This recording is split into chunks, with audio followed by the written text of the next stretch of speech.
Le mois dernier, au mois de mars, nous avons pu observer ces tempêtes de sable qui nous ont envahis un peu de partout, surtout ici, chez nous dans le sud de la France, dont on a pu constater une fine pellicule de sable jaune fluo, il faut dire les choses telles qu'elles sont, jaune fluo, qu'on peut retrouver chaque année. Chaque année, quasiment à la même période, il se trouve ces tempêtes de sable dont on appelle plus communément le sirocco.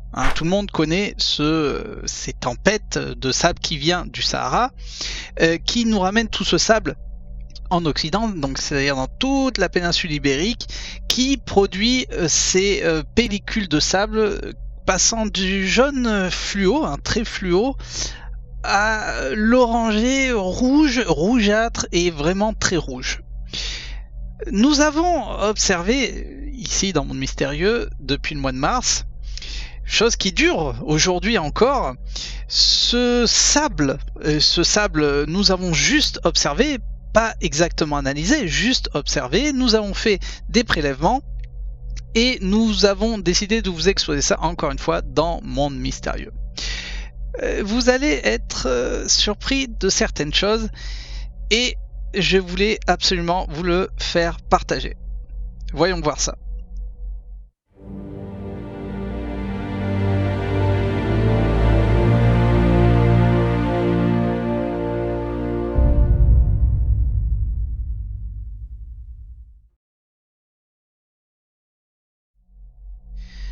Alors voilà, comme j'étais en train de l'expliquer, quasiment tout le mois de dernier, ça a commencé du 13 au 14 mars, il s'est produit ces fameuses tempêtes de sable qu'on retrouve chaque année en France, mais surtout dans la péninsule ibérique, donc dans la partie la partie occidentale de l'Europe qui, on va dire, du Portugal jusqu'en Italie, et le plus précisément chez nous, donc dans le sud, puisque nous sommes très près du Sahara. Donc, comme je le disais, ces tempêtes de sable communément appelées le sirocco, on peut l'observer, c'est facile. Une fois que cette tempête, entre guillemets, ces tempêtes sont passées, vous pouvez l'observer sur votre pare-brise de la voiture, de votre voiture, ou dans votre jardin, sur vos tables de jardin, si vous avez un jardin, si vous possédez un jardin, sur vos rebords de fenêtres, encore sur des coins de rue, etc., etc. Nous l'avons observé depuis notre lieu de travail, puisque vous pouvez très facilement le voir une fois que ces tempêtes sont passées. Ça forme une fine pellicule de sable interpellante, puisque la couleur est jaune fluo. Alors, quand vous discutez avec des gens, la première chose qui sort, c'est du pollen. À se demander combien d'arbres il faudrait pour produire ces quantités infinies de pollen. Nous disons pas que c'est pas vrai, mais on a un doute sur le fait que ça soit du pollen, puisqu'il faudrait une quantité d'arbres vraiment importante pour produire autant de sable de cette couleur. Ce qui est curieux, c'est que nous avons pris contact par téléphone avec Éric Le Saint. Rappelez-vous d'Éric Le Saint, nous l'avons interviewé il y a 2 ans sur les géométries sacrées. Il nous avait présenté un travail de dingue concernant ses recherches, ce qu'il effectue par rapport à ses conférences. Et il se fait que malgré tout, plus on arrive en haut de la France, plus vous montez, plus ce fameux sable change de couleur. Comme je le disais en début de vidéo, vous le trouvez un peu orangé, orangeâtre, un peu plus rougeâtre, plus vous allez vers le nord et plus cette couleur varie. Apparemment au Portugal, ce sable était complètement rouge, un rouge vif. Ce qui produit bien évidemment, comme vous voyez sur ces photos que je suis en train de vous passer, ces images incroyables d'atmosphère complètement rouge, on se croirait j'ai du mal à le dire, mais on se croirait sur Mars, hein. On peut les comparer à des photos de Mars. Et comme vous pouvez le constater, ça reste vraiment dans l'atmosphère pendant 1 ou 2 jours, et c'est vraiment très impressionnant. Alors nous nous sommes posé plusieurs questions dans Monde Mystérieux, puisque rien de bien exceptionnel, puisque chaque année il se produit ce phénomène. Seulement que cette année, nous avons pu constater que ce phénomène perdurait, hein, dans le temps. Nous avons eu cette brume qui, je pense que comme tout le monde, une fois qu'on regarde sur le téléphone nous avait averti qu'il y aurait une brume, une brume, hein, sur toute la partie occidentale. Et le plus chez nous, comme je le disais. Alors ce qui est incroyable, c'est que certains instituts qui ont effectué des recherches qui ont prélevé ces grains de sable, ce sable, ont fait des recherches, ont pu constater qu'il se trouve du carbone, de l'oxygène, du magnésium, de l'aluminium, du silicium, ce qui est normal, du potassium, du calcium et du fer. C'est tout un mélange qui se trouve dans ce sable venu soi-disant du Sahara. Comme je le disais, ce qui nous a surpris cette année, c'est le fait que ce phénomène se soit perduré dans le temps. Ça a commencé entre le 13 et le 14 mars.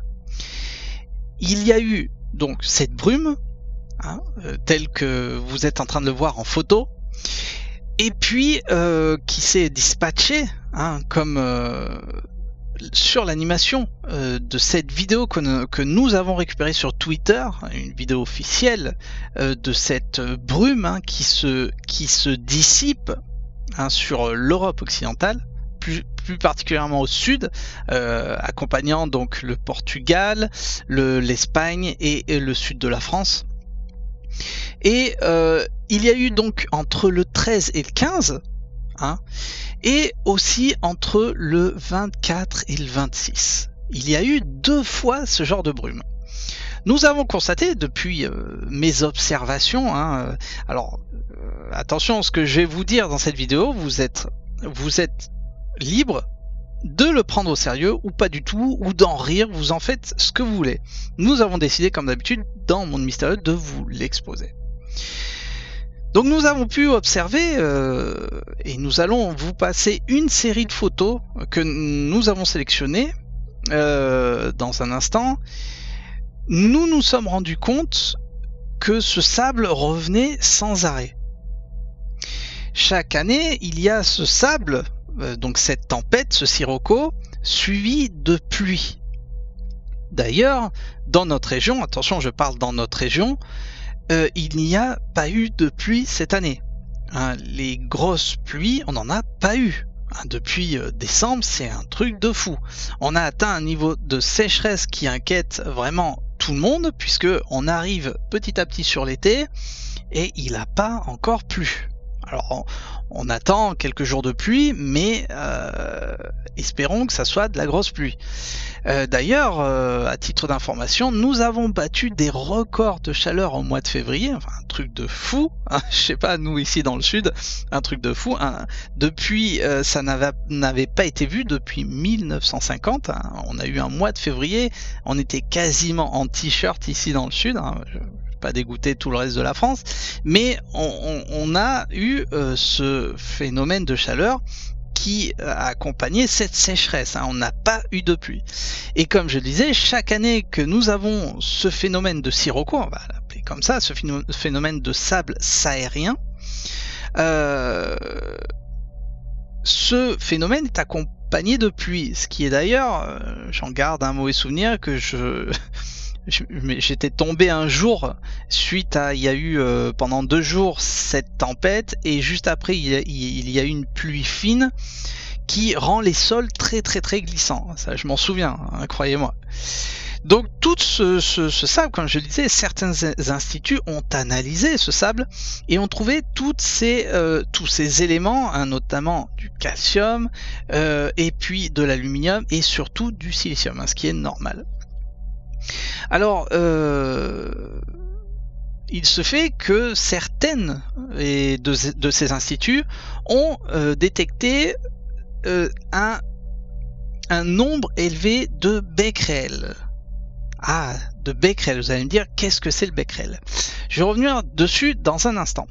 Je vais vous montrer, suite à nos observations, une série de photos que nous avons sélectionnées, pardon, et dont on voulait vous le faire partager.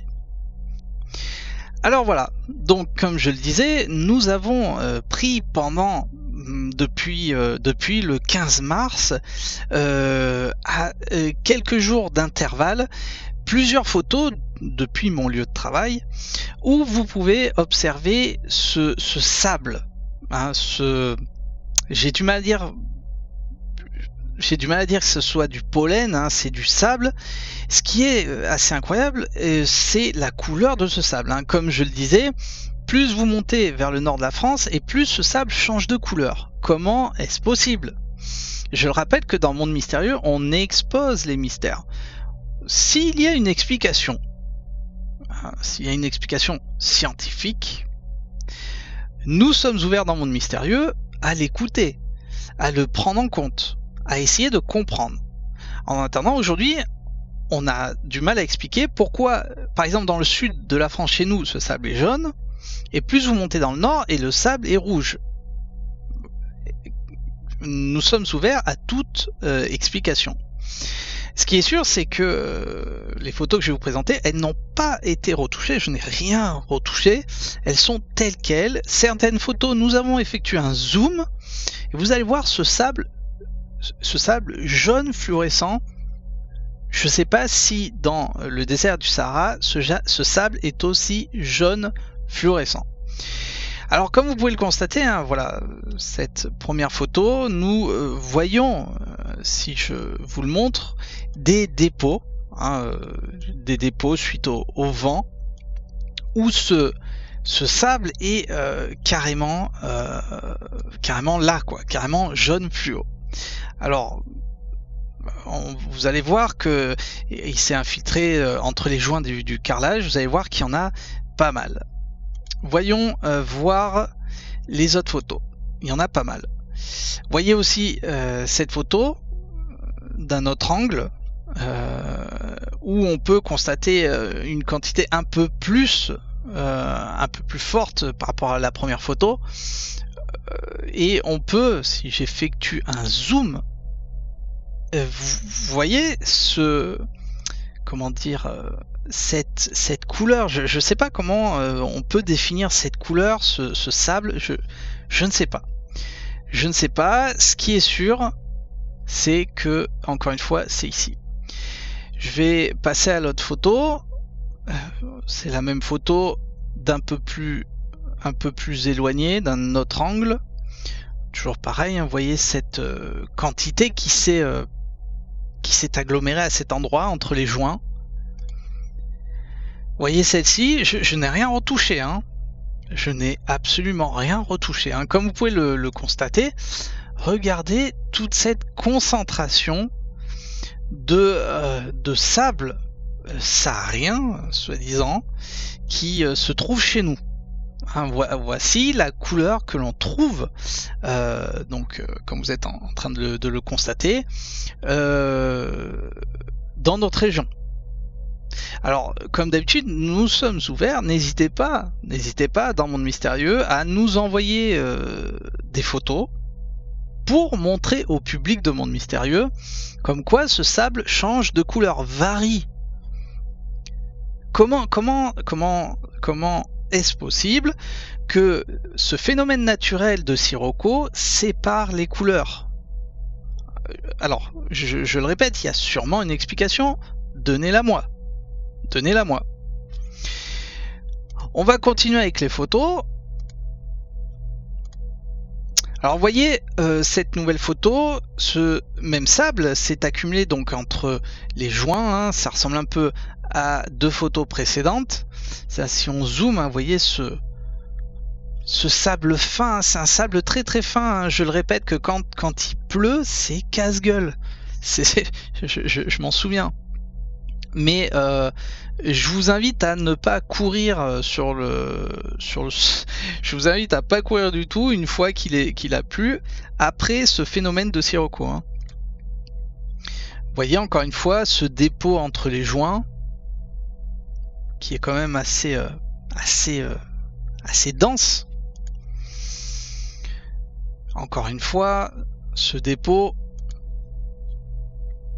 encore du dépôt, hein, vous pouvez constater, hein, on voit, je sais pas si on peut définir ça comme ça, le sens du vent, hein, on peut plus ou moins définir le sens du vent, hein. Continuons.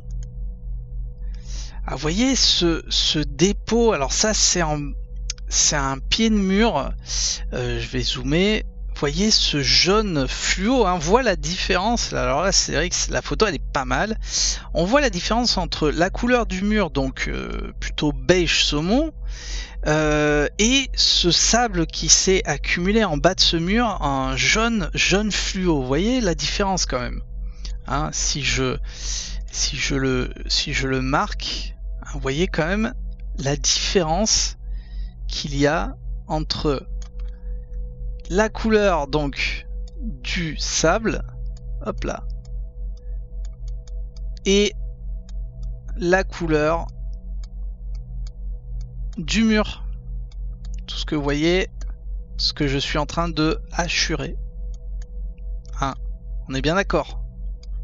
On voit quand même cette différence qui est assez incroyable. Enfin, moi je sais pas, hein. Vous avez dû peut-être le constater sur le pare-brise de votre voiture, ce qui est quand même assez incroyable. Continuons. Alors, encore une photo qui ressemble aux premières photos, vue d'un autre angle. Je continue. Alors voilà, on a fait des prélèvements, hein. Comme je vous l'ai dit, on a voulu en faire pour éventuellement les faire analyser. On l'a pas encore fait, on a l'intention de le faire, mais voilà, on en a prélevé pour garder, comme vous êtes en train de le voir sur la photo, je vais zoomer, pour garder essayer de comprendre ces particules, d'où elles peuvent provenir, si elles contiennent des éléments radioactifs, dont je ne pense pas, hein, mais je vais revenir dessus dans un moment. Et croyez-nous, on vous transmettra, une fois qu'on aura analysé ce prélèvement, par exemple, on vous en parlera dans Monde Mystérieux, hein, sur le site web de Monde Mystérieux, et on essaiera de comprendre ce qui se passe avec ce phénomène. C'est quand même... Alors, quand vous parlez à des anciennes personnes qui, voilà, d'un certain âge, ils vous expliquent, hein, toutes ces choses-là, c'est quelque chose de très courant chaque année, ça, il n'y a pas de doute là-dessus. Mais nous, dans Monde Mystérieux, on essaye toujours d'exposer le pourquoi du comment, hein. Donc c'est vrai que on a voulu cette année effectuer ces analyses.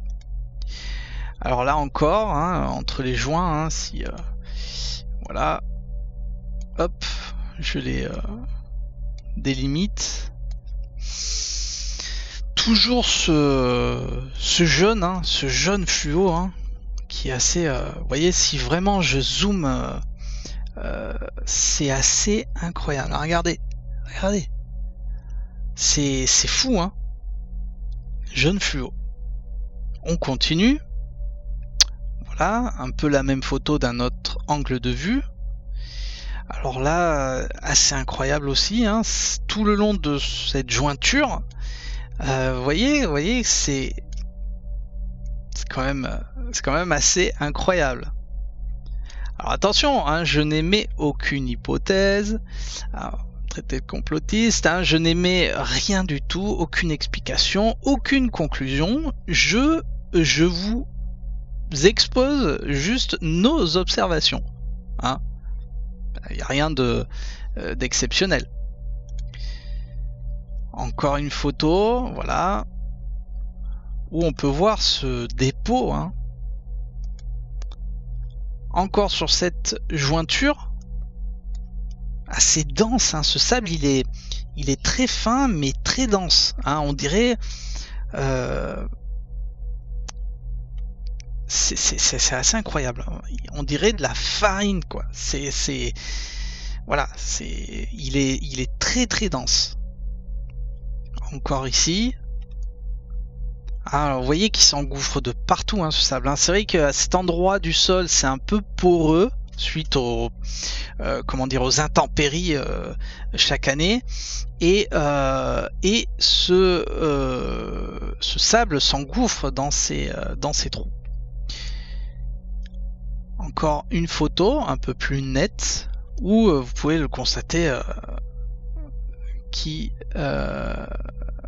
que ce sable s'est engouffré encore dans ces jointures. Ah, venons-en à des choses intéressantes. Ceci est un couvercle d'un tonneau, hein, que nous avons entreposé sur notre lieu de travail, et vous voyez, on a lavé ce couvercle, hein, on l'a rendu net, et on est revenu le lendemain, on a pris des photos. Regardez ce qu'on trouve sur, si j'effectue un zoom, regardez toutes ces particules, et de la même couleur, Et là, on est fin mars, début avril. Attention, c'est-à-dire que les phénomènes de brume ou de sirocco du 13 au 15 mars et du 24 au 26-27 mars étaient déjà passés. Donc, voyez que malgré ces phénomènes, ça continue. Alors, il y a, comme je le disais au début de la vidéo, ce pollen, entre guillemets, qu'on met en cause, dont j'ai du mal à... Mais peut-être. Vous voyez encore la même photo, si je zoome, hein, vous voyez tout, je vais les marquer, hein. Vous voyez tous ces points, hein, c'est assez incroyable, hein. Assez incroyable. Encore une autre photo avec un angle différent du soleil, hein. Si je zoome, on peut encore observer, regardez ces grains, quoi. Là, on les voit facilement, et de la même couleur, hein, de la même couleur, s'il vous plaît, la même couleur. C'est assez incroyable. On continue. Encore. Alors là, on était à quelques jours, 3 ou 4 jours après, hein. Vous voyez que il y a un peu plus de grains. Toujours de la même couleur. Donc vous voyez en fait ce phénomène de vent de sable. Je me rappelle toujours de ce film avec Jean-Paul Belmondo, peut-être, qui dans un futur, tout Paris se retrouve sous le sable. C'est ça qui est incroyable, parce que après ce phénomène de sirocco, on peut constater, nous on observe là, hein, on peut constater que ces grains continuent à s'accumuler. J'ai vérifié aujourd'hui, hein. Sur d'autres parties, sur d'autres éléments, il y a encore ce sable. Mais alors, effectivement, au mois de mars et début avril, alors fin février, mars, début avril, il y a eu énormément de vent, hein. Il faut dire les choses telles qu'elles sont. Alors, encore ce couvercle, là, comme je le disais, on est à 3 ou 4 jours, hein, après. Vous voyez que il y a de plus en plus de grains sur le même couvercle. Alors là, on doit être à 1 semaine ou 1 semaine et demie. Regardez. Il suffit de passer le doigt. J'aurais dû faire un essai pour vous le montrer. Il suffit de passer le doigt pour avoir le doigt tout jaune fluo, en fait, hein. Bon, ok, c'est du sable, ça a rien. Voilà. Encore ce couvert, regardez, je zoome. Regardez la quantité de grains. Alors j'aurais dû vous noter le nombre de jours, hein, malheureusement. Mais je m'en souviens, donc je vous le dis, hein, mais là on est à une semaine et demie. On voit, hein, quand même l'accumulation de ces grains, hein, c'est assez incroyable.